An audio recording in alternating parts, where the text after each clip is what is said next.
میرے لیے ایک بڑا خوشگوار تجربہ ہے کہ میں باچا خان کے حوالے سے بات کروں، جس کی ایک بڑے طویل عرصے سے خواہش بھی تھی کہ ان کی فلسفی، ان کے نظریے، ان کی فکر، ان کے ادراک، ان کے افکار کے حوالے سے جو ہے وہ بات کی جائے، پڑھی جائے، سنی جائے، جو کہ بہت کم سننے کو ملتا ہے۔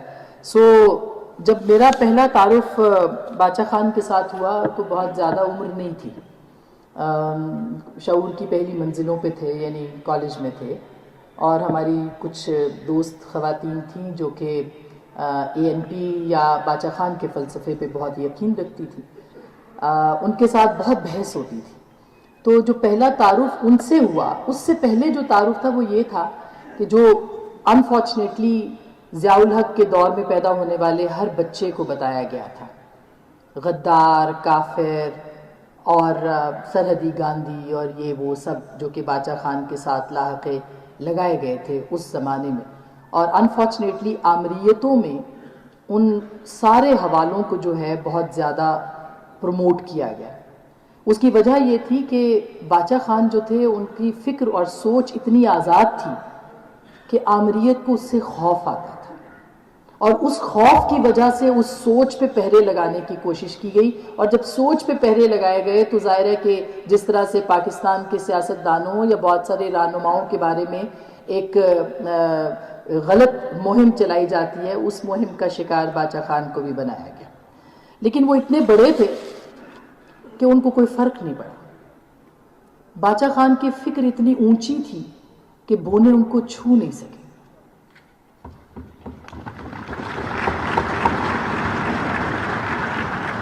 باچا خان کے افکار اتنے بلند تھے کہ کوتاہ قد جو تھے وہ ان تک پہنچ نہیں سکے۔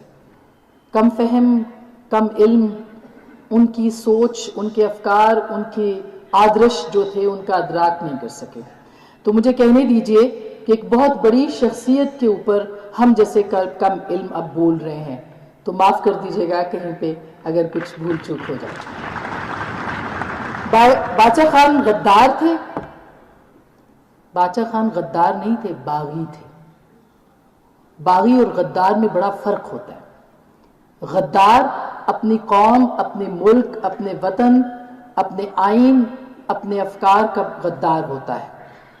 باغی اس ہر سوچ، اس ہر فکر، اس ہر پیغام کی بغاوت کرتا ہے جس میں کہ جو انسانیت ہے، جس کے اندر جمہوریت ہے، جس کے اندر ایک مثالیت پسندی کو جو چیلنج کر رہے ہوں، ان کو جب چیلنج کیا جاتا ہے تو اس کو ہم باغی کہتے ہیں۔ تو آج ایک کریکشن یہ ضرور ہونی چاہیے کہ غدار ان کو کہنے والوں کو کہا جائے کہ وہ غدار نہیں تھے، وہ باغی تھے۔ وہ باغی تھے، آمریتوں کے باغی تھے۔ وہ باغی تھے، اس سوچ کے باغی تھے جو کہ تشدد پہ ابھارتی تھی، اس سوچ کے باغی تھے جو سوچ کو کی فکر کی پرواز کو روکتی تھی۔ تو میرا خیال ہے کہ پہلا تو تعارف میرے لیے ان کا باغی کا تھا۔ کیا باچا خان کافر تھے؟ باچا خان سے بڑا مسلمان تو ہم نے دیکھا ہی نہیں۔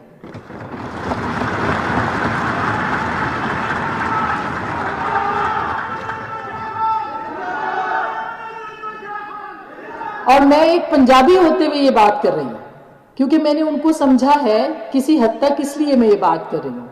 ان سے بڑا ہم نے اسلام پسند، اسلام دوست اور محب رسول نہیں دیکھا۔ یہ جو عدم تشدد کا اصل فلسفہ باچا خان نے لیا، اس کے اصل پرچارکر تو خاتم النبیین تھے۔ انہوں نے ریاست مدینہ کا نعرہ نہیں لگایا،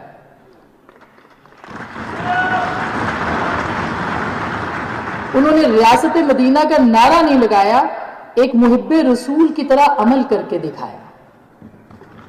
انہوں نے ریاست مدینہ کے نعرے پر سیاست نہیں کی، بلکہ انہوں نے اس فلسفے کا پرچار کیا جس کا رسول عربی ہمیشہ کہا کرتے تھے کہ اگر کوئی ایک تماچا مارے تو دوسرا تماچا سامنے کر دو۔ اور مجھے یہ پڑھ کے بڑا خوشگوار مجھ پہ حیرت ہوئی کہ لوگ کہتے ہیں کہ گاندھی عدم تشدد کے فلسفے پہ یقین رکھتے تھے۔ گاندھی نے یہ فلسفہ کس سے لیا وہ کسی کو نہیں پتا۔ گاندھی خود کہتے ہیں کہ میں نے یہ فلسفہ باچا خان سے لیا۔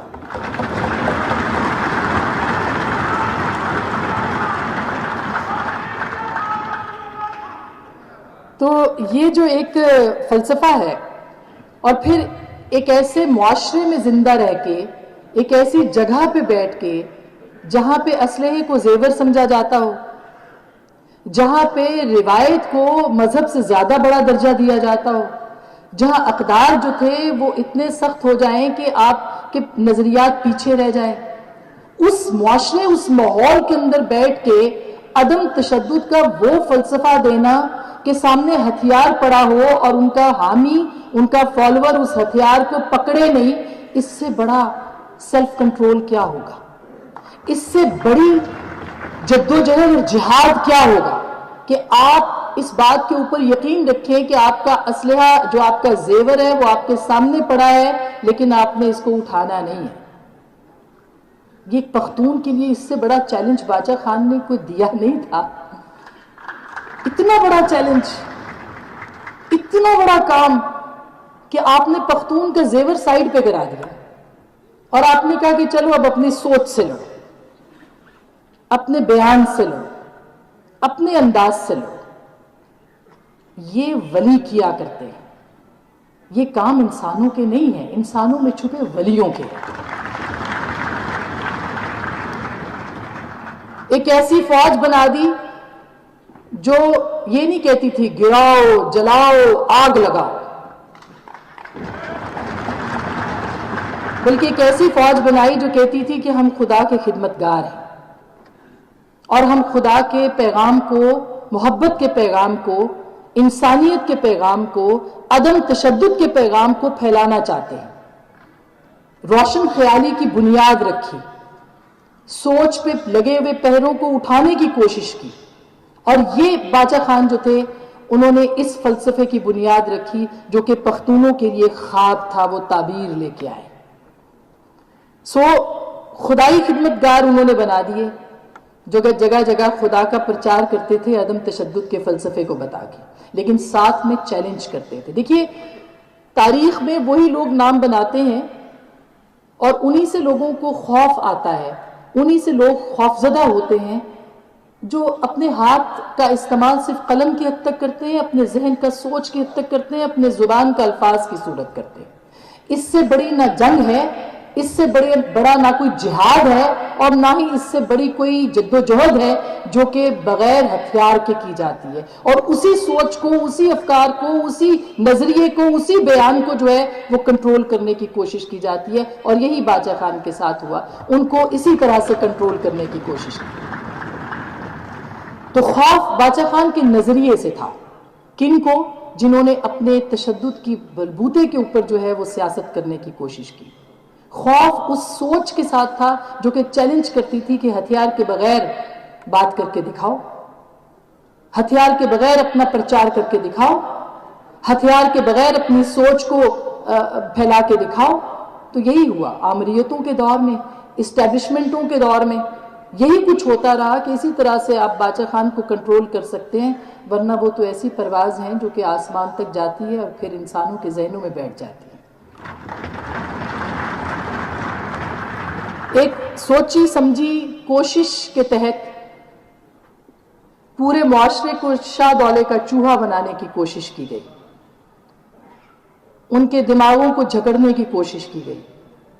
پہلے اس فکر کو کنٹرول کرنے کے لیے، اور جب یہ کنٹرول نہیں ہوئی تو پھر کہا کہ ایسے لوگوں کو لے آؤ جو ہتھیار کو واقعی زیور سمجھتے ہیں اور استعمال کرتے ہیں، ایسے لوگوں کو لے آؤ جو بچیوں کی تعلیم کے خلاف ہیں، ایسے لوگوں کو لے آؤ جو کہ ہماری بات کو آگے پہنچائیں، یعنی کہ تشدد کو پروموٹ کریں، جو جمہوریتوں کے مخالف ہوں، جو کہ انسانیت کی بات نہ کریں، جو طاقت کے بلبوتے کے اوپر سیاست کریں۔ تو ایک ایسی سوچ کی باقاعدہ باضابطہ طریقے سے پرورش اس معاشرے کے اندر کی گئی تاکہ باچا خان کی ان کی جو اصول تھے، ان کی جو سیاست تھی، ان کا جو نظریہ تھا، اس کو شکست دی جا سکے۔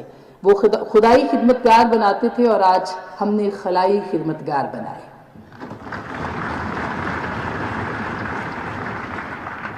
یہی وجہ ہے کہ جب وہ باچا خان کی سوچ پیچھے ہٹی تو پختونخوا ان لوگوں کے کنٹرول میں آ گیا جن کا سیاست سے تعلق نہیں تھا، تشدد سے تعلق تھا۔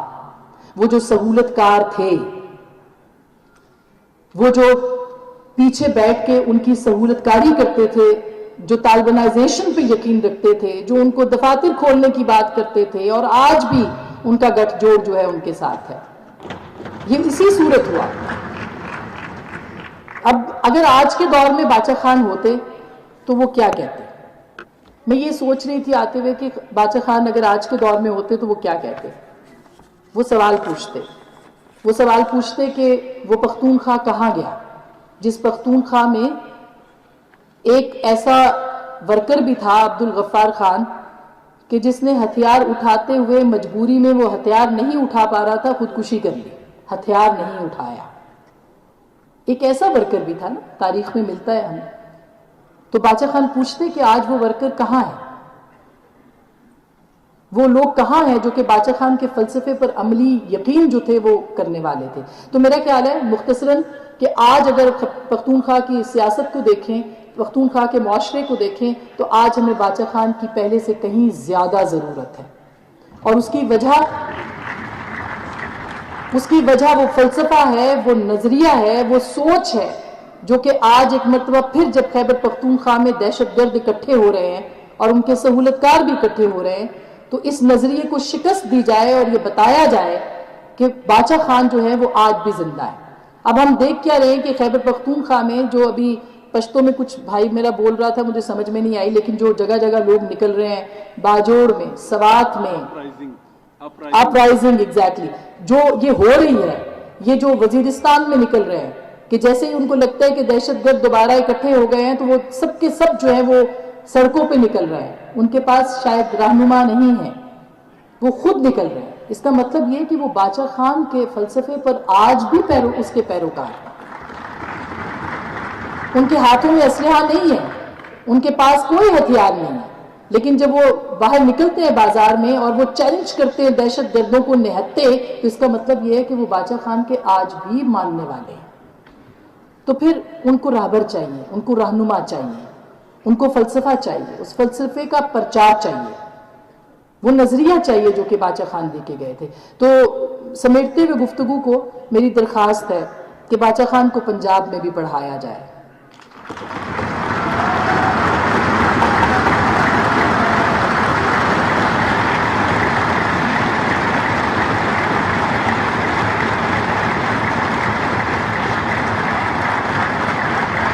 اور دلچسپ بات تو یہ کہ زیادہ تر پنجابی بھی آج اسی فلسفے پہ یقین رکھتے ہیں. باچا خان اس وقت کی اسٹیبلشمنٹ کے خلاف تھے، آج تھوڑی بہت اینٹی اسٹیبلشمنٹ کہیں یا قوتوں کے خلاف جو تاثر پنجاب میں ابھرا ہے، تو اصل میں وہ باچا خان کے پیروکار ہے. تو باچا خان ان کو پڑھائیے، باچا خان ان کو سمجھائیے، اور جو کام ANP اپنی پچھلی حکومت میں نہیں کر سکی اور ہم اس وقت کہتے بھی رہے، وہ اب ان کو اگر وہ آ گئے واپس تو ان کو کرنا چاہیے.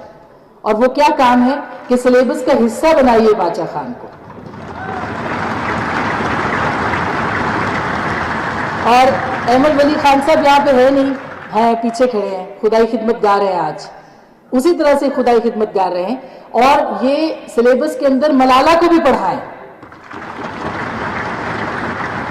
اسی طرح سے آپ یہ اس کا اپنے منشور کا حصہ بنائیں. باچا خان کو بتانے کی ضرورت ہے. میں بھی بڑی آپ کو دلچسپ بات بتاؤں، جب میں یہاں آ رہی تھی کل تو مجھے 3-4 بچوں کے میسیجز آئے، انہوں نے کہا جی آپ آ رہی ہیں وہاں پہ، ہم بھی آئیں گے باچا خان کے لیے. تو باچا خان زندہ ہے. باچا خان کے دور میں ہم زندہ نہیں تھے، لیکن باچا خان آج کے دور میں زندہ ہیں. اس کو سمجھنے کی ضرورت ہے. بہت بہت شکریہ. Thank you so much.